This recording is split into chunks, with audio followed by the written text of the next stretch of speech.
Viewers, welcome back to my channel novel corner Anjum, जिसमें मैं आपको प्यार है या सज़ा की स्टोरी सुना रही हूँ। तो मैंने जहाँ से स्टोरी को ख़त्म किया था वहीं से शुरू करती हूँ। तो फिर सुनिए, और सुनने से पहले जिसने भी चैनल को सब्सक्राइब नहीं किया है वो प्लीज़ सब्सक्राइब कर ले और शेयर लाइक ज़रूर करें।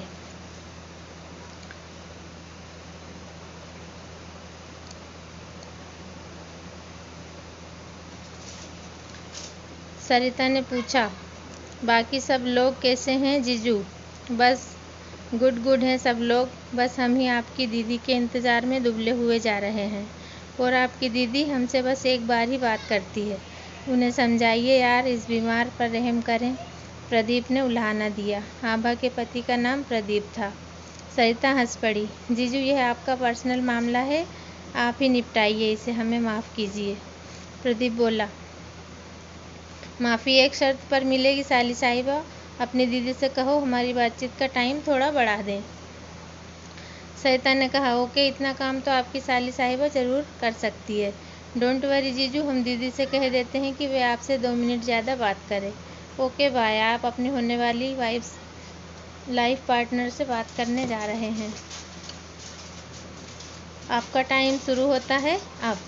फ़ोन आभा को देते हुए बोली, ये लो दीदी, लगी रहो और आज थोड़ी ज़्यादा बात कर लेना।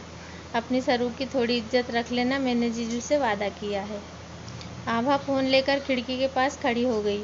सरिता रजनी के पास पलंग पर बैठकर टीवी देखने लगी।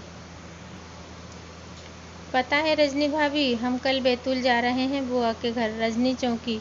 क्यों, यूँ अचानक? सब ठीक तो है ना? सरिता बोली, फूफा की तबीयत कुछ ख़राब है इसीलिए। कब तक वापस आओगी? तुम क्यों जा रही हो? यहीं रुक जाती हमारे घर। रजनी ने कहा, नहीं भाभी, बुआ ने मुझे भी बुलाया है, चली ही जाती हूँ, थोड़ी आउटिंग ही हो जाएगी। अच्छा भाभी, अब चलती हूँ, माँ बाबा भी आते होंगे, फिर कल की तैयारी भी करनी है, सुबह जल्दी ही निकलना है। सरिता ने रजनी से कहा। रजनी बोली, ठीक है, पूनम बुआ को मेरा भी नमस्ते कहना। ठीक है भाभी, कह दूँगी, अब जाती हूँ। और सरिता घर आ जाती है। अभी तक माँ बाबूजी नहीं आए थे, सो बरामदे में टीवी ऑन करके बैठ गई। उसे रियलिटी शोज़ बहुत पसंद थे, खासकर गीत संगीत से जुड़े। उसे शुरू से ही गाना पसंद था, सुरों पर भी अच्छी पकड़ थी और गला भी मीठा था, इसीलिए स्कूल में भी सिंगिंग में ही भाग लेती थी। इस बार भी कोई अच्छी सी प्रार्थना की ही तैयारी करने का सोच रही थी। उसे एक फिल्मी प्रार्थना बहुत पसंद थी, जो वो अक्सर गुनगुनाती थी, जो बड़ी ही प्रेरणादायी लगती थी, जिसके बोल थे, इतनी शक्ति हमें देना दाता, मन का विश्वास कमज़ोर होना। सरिता ने फैसला किया, मन ही मन वह यही प्रार्थना स्कूल में 15 अगस्त के प्रोग्राम में सुनाएगी। उसे पूरी याद भी थी। थोड़ी देर बाद सुभाष और प्रेमा भी आ गए। सरिता ने पानी पिलाया और सामान का थैला अंदर रखकर आ गई। सुभाष बोले, सरू बेटा, कब आ गई रजनी के घर से? दादी कैसी हैं और कमला बहन जी कैसी हैं? जब हम वापस आ जाएंगे तो आप दोनों उनसे मिलने चले जाना बाबा, दादी याद कर रही थी। हाँ, ये ठीक रहेगा। चलो प्रेमा, खाना खिलाओ, भाई बड़े ज़ोरों की भूख लगी है। सरू बेटा, आज जल्दी सो जाना, सुबह जल्दी ही निकलना है। रेलवे स्टेशन काफ़ी दूर है और सुबह सुबह ऑटो भी मिलना मुश्किल रहता है। हाँ बाबा, ठीक है, सरिता ने कहा। सबने खाना खाया, सामान पैक किया और सो गए। सुबह प्रेमा ने सरिता और सुभाष को उठाया। जल्दी जल्दी तैयार होकर रेलवे स्टेशन के लिए रवाना हुए। सरिता बोली, बाबा कितनी प्यारी हवा चल रही है, जरा सी भी थकान महसूस नहीं हो रही है। सुभाष भी हवा का आनंद ले रहे थे। बोले, तभी तो सुबह की ताज़ी हवा प्राणदायिनी कही जाती है, सभी रोगों को दूर भगाती है। वो रहा स्टेशन, हम बड़ी जल्दी पहुंच गए, पता ही नहीं चला, इतना लंबा रास्ता। प्रेमा बोली, मैं टिकट लेकर आता हूँ। सरू, तुम और प्रेमा प्लेटफॉर्म नंबर 2 पर जाकर बैठो। ठीक है बाबा, आप टिकट ले आइए। प्रेमा और सरिता दादर उतरकर प्लेटफॉर्म नंबर 2 पर पहुँच गई। थोड़ी देर बाद सुभाष बाबू भी आ गए। टिकट के साथ सरिता के मनपसंद खाने के चिप्स और चॉकलेट भी ले आए। देखकर सरिता खुश हो गई। आज उसने गहरा मेहरून कलर का सलवार सूट पहना था उसमें उसकी चंपई रंगत और भी निखर रही थी। प्रेमा देख रही थी कि हर आता जाता सरिता को ही देख रहा था। उसका बस चलता तो सरिता को अपने आंचल में छिपा लेती, जैसे वो बचपन में छिपा लिया करती थी, मगर अब वह नामुमकिन था। सरिता बड़ी हो गई थी, प्रेमा का आंचल छोटा पड़ गया था, लेकिन सरिता का ध्यान बस अपने साथ लाई पत्रिका पर था। प्रेमा ने सुकून की सांस ली। चिप्स खाते खाते गीत गुनगुनाते समय कब बीत गया पता ही नहीं चला। प्रेमा और सुभाष आपस में बातें करते रहे। सरिता को इस तरह देख सुभाष बोला, सरू, ट्रेन से नज़ारे और भी खूबसूरत लगते हैं। ट्रेन से नज़ारे और भी खूबसूरत लगते हैं। हाँ बाबा, ऐसा लगता है ये सफ़र कभी ख़त्म ही ना हो। ये कुदरत के हरे भरे नज़ारे निगाहों को और दिल को बहुत ठंडक पहुंचाते हैं। मुझे तो नेचर ब्यूटी बहुत ही पसंद है। सरू, हमें अगले स्टेशन पर उतरना है, सब सामान समेट लो। सरिता ने कहा, वाह, इन खूबसूरत नज़ारों ने ऐसे बांधा कि टाइम का पता ही नहीं चला। बाबा, मोबाइल दीजिए, मैं बुआ को फ़ोन कर देती हूँ, बस हम पहुँचने वाले हैं। ठीक है, ये लो। सुभाष ने मोबाइल सरिता की तरफ बढ़ाया। प्रेमा सामान उठाने लगी। सरिता ने बुआ का नंबर लगाया। फ़ोन भोला ने उठाया था। हेलो, उधर से आवाज़ आई। सरिता चहक कर बोली, अबे मोटू, मैं सरिता, हम लोग पहुंचने ही वाले हैं। ओह सरू दीदी, जल्दी आइए, माँ और मैं कब से आपका वेट कर रहे हैं, भोला बोला। भोला जो सरिता की बुआ का बेटा था। बस मोटू, स्टेशन उतारकर ऑटो से सीधे घर ही पहुंचेंगे। अच्छा, बाय। बाय दीदी कहकर सरिता ने फ़ोन काट दिया। लीजिए बाबा, भोला से बात हो गई, वो लोग हमारा वेट कर रहे हैं।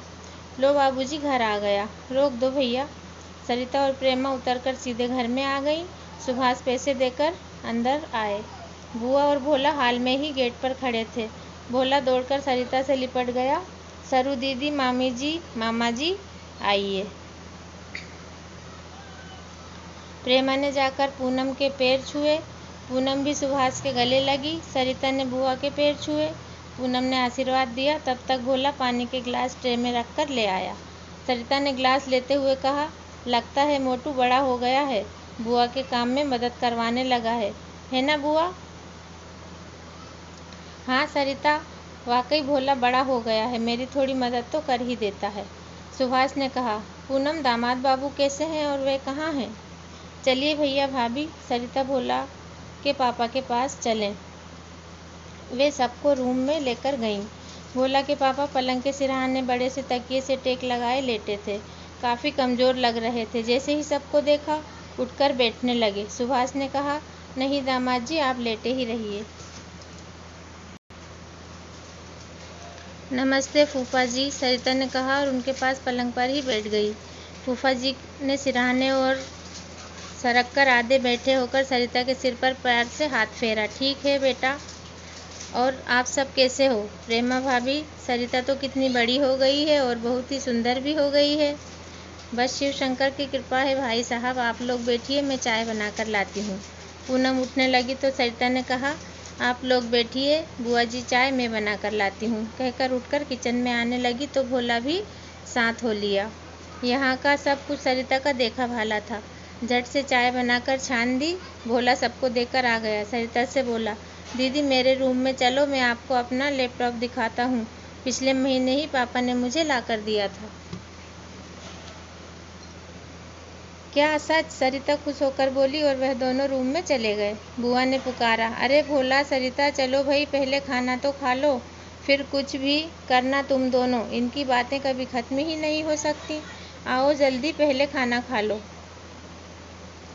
देखो ना भैया, यह अपनी सेहत का बिल्कुल भी ख्याल नहीं रख करते। डॉक्टर ने इन्हें मीठा खाने को बिल्कुल मना किया है। शुगर लेवल अचानक बढ़ जाता है और फिर ब्लड प्रेशर की शिकायत भी है। मैं तो परेशान हो गई हूँ, इनसे दिन पर दिन कमज़ोर होते जा रहे हैं। चोरी से अपनी मनपसंद चीज़ें खा लेते हैं मीठी, और फिर कई कई दिनों तक बिस्तर पर पड़े रहना पड़ता है इन्हें। दामाद बाबू बोले, अरे पूनम, इस ज़िंदगी का कोई भरोसा नहीं, न जाने कब साथ छोड़ दे। बेवफा प्रेमिका की तरह, ये कोई बीवी की तरह वचनबद्ध तो है नहीं कि मरते दम तक साथ निभाएगी। जितना जीना है जी भरकर जी लेने दो। बस बात तो हमेशा मजाक में उड़ा देते हैं। भगवान न करे आपको कुछ हो गया तो कभी सोचा है भोला और मेरा क्या होगा? पूनम रुआसी होकर बोली। सुभाष ने उसके सिर पर हाथ रखकर कहा, शुभ शुभ बोलो पूनम, दामाद बाबू को कुछ नहीं होगा। फिर मैं हूँ ना, तुम क्यों चिंता करती हो, दामाद बाबू बिल्कुल ठीक हो जाएंगे। तब प्रेमा बोली, जी सुनिए, हमारी ट्रेन का टाइम हो रहा है, बच्चे भी बाजार से आ गए हैं, चलिए खाना खा लीजिए, फिर हम लोगों को निकलना भी तो है। हाँ भाभी चलो, अब हम परोसते हैं, चलिए भैया। सुभाष ने सहारा देकर दामाद बाबू को डाइनिंग रूम तक ले आए। प्रेमा सरिता और भोला को बुला लाई। तब तक पूनम खाना परोस चुकी थी। सबने खाना खाया। सरिता और भोला अपनी बातों में मगन थे। प्रेमा पूनम की मनस्थितियों को समझ पा रही थी। वह अपने पति की सेहत को लेकर बहुत परेशान लग रही थी। और हो भी क्यों ना, औरत का पति ही उसका पूरा संसार होता है। तो फ्रेंड्स, आज के 10 मिनट पूरे हो चुके हैं। मुझे उम्मीद है आपको मेरी नॉवेल की स्टोरी पसंद आ रही होगी। यदि पसंद आ रही है तो इसे लाइक शेयर सब्सक्राइब करें और सब्सक्राइब कर लें ताकि आपको अगले वीडियो की नोटिफिकेशन जल्द से जल्द मिल सके। तो अब आगे की कहानी अगले एपिसोड में, अगले वीडियो में। तब तक के लिए टेक केयर, थैंक यू।